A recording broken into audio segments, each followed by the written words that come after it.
لبيك اللهم لبيك لبيك لا شريك আমি বলছি যে মুজদালিফার ময়দানে এসে যখন আমরা একাকার হয়ে শুনে থাকবো, আপনি শুনে একটু চিন্তা করবেন আল্লাহ আমাদেরকে নিয়ে কি খেলা খেলতে চান। মানে 5 দিন আজ ইউরোপ থেকে শুরু করে 9 দিন হজ আরাফাত দিন একই কাপড়ে আছেন, বন্ধে শরীরে দুর্গন্ধ হয়ে গেছে আপনার শরীর। আপনি নিজের দিকে তাকালে বুঝবেন আমি তো এরকম কোনদিন এরকম পরিবেশে ছিলাম না, এরকম পোশাকে ছিলাম না, কিন্তু আপনি চাইলেও আপনি কিছু করতেও পারছেন না। আবার মুজদালিফা আসার পরে আল্লাহ ভালোই আছে আছে, তারপরে আরাফাতের মোটামুটি মুজদালিফা এনে আল্লাহ খোলা আকাশের নিচে ছড়িয়ে দিল আমাদেরকে। এখানে এনে আল্লাহ এটাই বুঝাতে চায়, তুমি দুনিয়ার জীবনে যত স্ট্যাটাস মেনটেন করো, যে ক্লাসেরই হোক না কেন, যে ব্র্যান্ডের পোশাকই করি না কেন, আমরা যে ব্র্যান্ডের এই পারফিউম ব্যবহার করি না কেন, চেয়ে দেখো আশেপাশে সব এক। আল্লাহর জমিনে পৃথিবীতে মানুষের কোনো ভেদাভেদ নেই। আল্লাহর কাছে সব মানুষ সমান।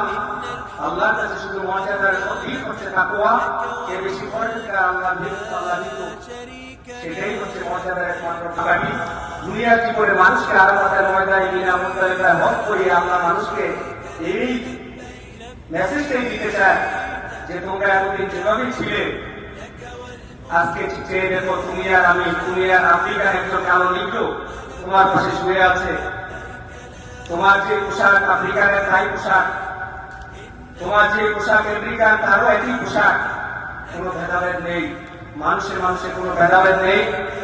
আমার যে অহংকার, আমার যে আমিত্ব, আমার যে গৌরব, আমি যে কথা, এই আমিত্বকে আল্লাহ মাটির সাথে মিশিয়ে দেওয়ার জন্য মুজদালিফার খোলা আকাশে নিয়ে আমাদেরকে ছেড়ে দেন এবং আমাদেরকে সত্যিকার মানুষ হওয়ার জন্য করার একটা বিষয়। শুধু মুজদালিফার দিন আকাশের দিকে তাকিয়ে আমার সাথে এক বছরে গত বছরে এক ভদ্রলোক এসে হাসে উপরের দিকে তাকিয়ে, যে কবি কোথায়, মানে আকাশের দিকে তাকিয়ে তাকে হাসতেছে, আমাকে বলতেছে কি ঘটনা আল্লাহ ঘটাইল। তার পাশে এক মেয়ে আছে, তার মেয়ে, বাবা আমাদের কারোর জন্য কি কোনো স্পেশালিটি নাই এখানে? মন্ত্রীর মেয়েরা যখন এখানে আসে, মন্ত্রীও এখানে একইভাবে অবস্থান করছেন। তার মেয়েটা কিন্তু এখানে প্রধানমন্ত্রী অবস্থাতে আসছে, তারও একই অবস্থা।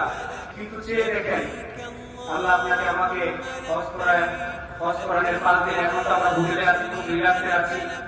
আল্লাহ